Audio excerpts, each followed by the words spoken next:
Hey guys, this is a segment from the Slumpbuster Podcast. You can find the full episode on any of the various podcast platforms, or of course, subscribe to us on YouTube for more of our content. Other than that, guys, sit down, bust a slump, and enjoy. I just happened to pop an edible a couple nights ago. Put me on a weird trip. Honestly, when you're looking at Ben Roethlisberger highlights at 2 a.m. in the morning, wow, you just have questions. And I don't know, like I just had this random topic pop up in my mind, and I just wanted to throw it out there, you guys. You probably also saw it on my IG story or the Slumpbuster IG story recently. I had two guys talking about like Ben Roethlisberger versus Drew Brees in their historical rank, and I just wanted to throw this out there: Ben Roethlisberger versus Drew Brees. Who's the better QB there? Are we just talking about QB, or are we talking about raping women? Because one of them's, I think you have to take the whole package here. Does that fit in? Does that fit in? Does that factor in? I mean, one allegedly Pledge Allegiance. I don't think he actually got to the whole rape part, though. I think he an assault.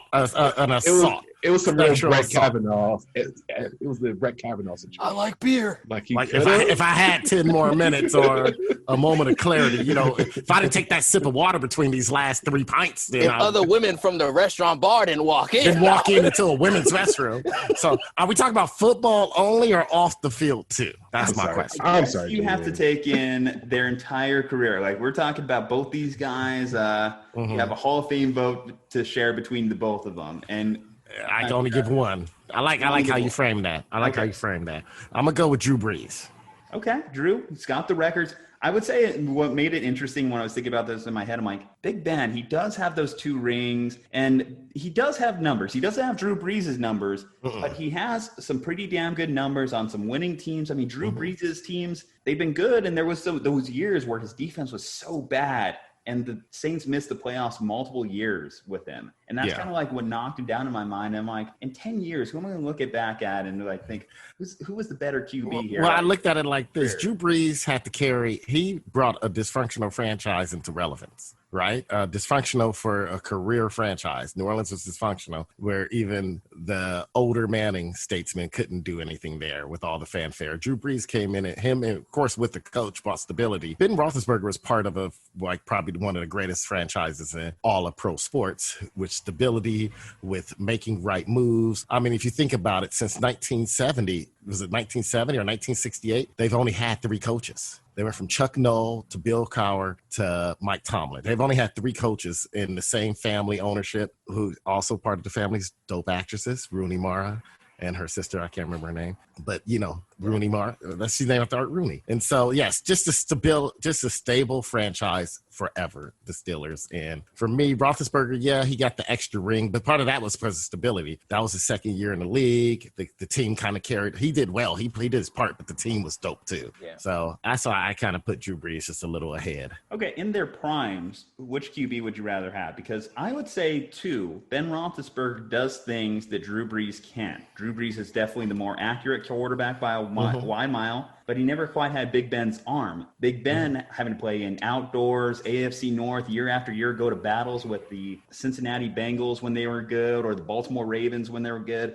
And then Drew Brees, on the other hand, anytime he's played outside of a dome, he's looked like a pretty pedestrian QB. Do you guys factor that into this argument at all? If I had to take one quarterback for like one game championship, it's like, you got to take it. It's hard to say, but I might take Ben Roethlisberger, especially depending on the opponent, because if I know I have a quarterback that's bigger, he can see over the line better, he can scramble and extend plays longer, then I think I would take Ben Roethlisberger, because we know that like Drew Brees can be affected by a good front 4 and a good pressure pass rush, especially up the middle, just like most any quarterbacks will. So and he's great in the pocket. He has great footwork, able to extend plays himself, and very accurate. But if I needed a player who could make big time crunch time plays, I've seen Ben Roethlisberger make probably just as many as Drew Brees. So I'd take Ben Roethlisberger, because I feel like he would give me the best shot all the way to the end of the game, versus Drew Brees. I've seen him also kind of, just be put out of a game and have to be coming back, and it doesn't look the same.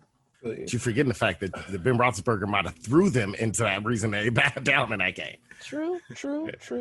I think both of those guys have actually had their moments in which they've put their team behind via turnovers. I've definitely seen a bad game from Drew Brees where he can't keep it out of the opposing team's jersey. For as accurate a QB as he is, there was some bad picks. We've been looking at his career in recent years. Whenever he starts to trail off towards the end in the playoffs, he's been making some bad decisions with the ball. It's just interesting. It was an argument that kind of like came up because I'm like, this age of QB is starting to come towards its end. Obviously, we talked so much about Brady, Manning, but that second tier of guys, I was just like, where are those arguments going to be like there? Philip Rivers, Eli Manning, these guys are on their way out too. And I don't know, it's just interesting to kind of appreciate them in the moment.